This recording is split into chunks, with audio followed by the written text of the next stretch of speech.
was a king in the eyes of the Lord. He was a king in the eyes of the Lord. He was a king in the eyes of the Lord. A king. I come to the garden alone, and he walks with me, and he talks with me. I come to the garden alone, and he walks with me, and he talks with me. I come to the garden. I come to the garden. I come to the garden. I come to the garden. Oh, I'm your little boy, sweet and joy, arrived from Senegal. I came from afar, my new mother baptized me, Jean Amilcar. Come to the garden alone, and he walks with me, and he talks with me. I come to the garden alone, and he walks with me, and he talks with me. I come to the garden. I come to the garden. I come to the garden. I come to the garden. Oh, I'm your little boy, so sweet, I never annoy. My servant dressed in yellow, I'm an artistic fellow. I come to the garden alone, and he walks with me, and he talks with me. I come to the garden alone, and he walks with me, and he talks with me. I come to the garden. I come to the garden. I come to the garden. I come to the garden. Oh, sweet joy, arrived in your little boy. Sweet joy, arrived in your little.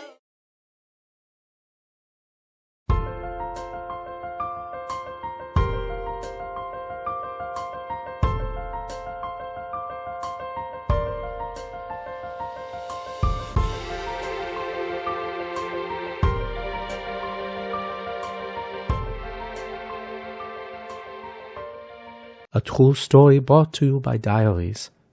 This is a sad setup against Queen Marie-Antoinette, the stolen necklace. It all began with the dubious Countess Jeanne de Valois-Saint-Remy, the self-styled Comtesse de la Motte, who passed herself off as a descendant of the former French royal family, the Valois, but whose links to nobility were fairly dubious. Realizing that her husband's paltry income would never fund the extravagant lifestyle she desired, La Motte thought she could win the favor of the queen herself, who, hearing of La Motte's shady background, refused meeting her. Undaunted, La Motte took a lover, Rétaux de Villette, a soldier who served with her husband, and also, in 1783, became the mistress of the prestigious Cardinal de Rohan. The Cardinal, who had been French ambassador to Vienna a few years earlier, had fallen foul of Marie-Antoinette's mother, the Empress Marie Theresa, and wanted nothing more than to win back royal approval. La Motte saw her chance. She discovered that the jewelers Charles-Auguste Baumer and Paul Bossange were trying to sell off an extraordinarily expensive necklace that had originally been designed for Madame du Barry, the mistress of the former King Louis XV. The necklace was worth an estimated 2 million livres, roughly $15 million today. At the death of the king, the necklace was unpaid for, and the jewelers were facing bankruptcy.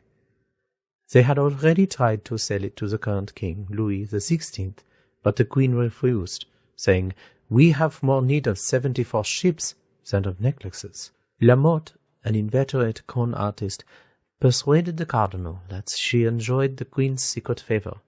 On hearing of this, Rohan resolved to use her to regain the queen's goodwill. Lamotte encouraged the cardinal to begin writing to the queen, and claimed to pass on the letters to her. In reality, and along with her other lover, Villette, a forger, she created her own replies from the queen. In these fake letters, the queen spoke of her desire for the necklace, but aware of the reluctance of the king to buy it due to the current dire financial situation of the country, she hoped that the cardinal could lend her the money as a secret favor. The cardinal believed these letters to be authentic and agreed to buy the necklace for the queen.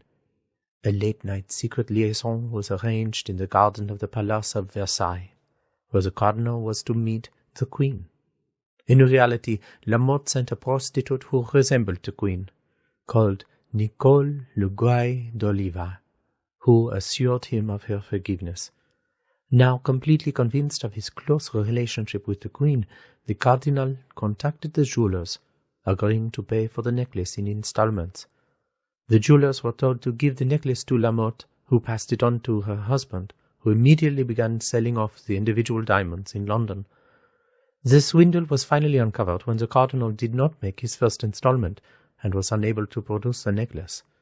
The jewelers complained to the queen, who revealed her ignorance of the entire affair. The cardinal was arrested along with Lamotte, the forger, Villette, the prostitute, d'Oliva, and Count Cagliostro, one of the cardinal's clients, whom Lamotte accused of having orchestrated the entire con. The cardinal was acquitted and exiled to one of his own properties in southern France. Rétaux de Villette was found guilty of forgery and exiled. Nicole d'Oliva was acquitted. Count Cagliostro, though acquitted, was exiled from France by orders of the king. Jean de Lamotte, the adventuress at the heart of the story, was found guilty and sentenced to be whipped, branded, and imprisoned for life in the Salpêtrière, a notorious prison for prostitutes. However, she managed to escape disguised as a boy and made her way to London, where, in 1789, she published her memoirs. Unsurprisingly, she blamed Marie Antoinette for the whole affair. Louis XVI and Marie Antoinette, although completely unaware of the scam, had decided to publicly prosecute to defend their honor. Unfortunately, this had the opposite effect, destroying the reputation of the queen, whom many believed had manipulated Lamotte to wreak revenge on her enemy, the cardinal. The affair entirely discredited the Bourbon monarchy in the eyes of the people, and the queen's reputation would never recover from the incident. Only a few years later, she would face the guillotine, the dying symbol of the corruption of the ancient regime.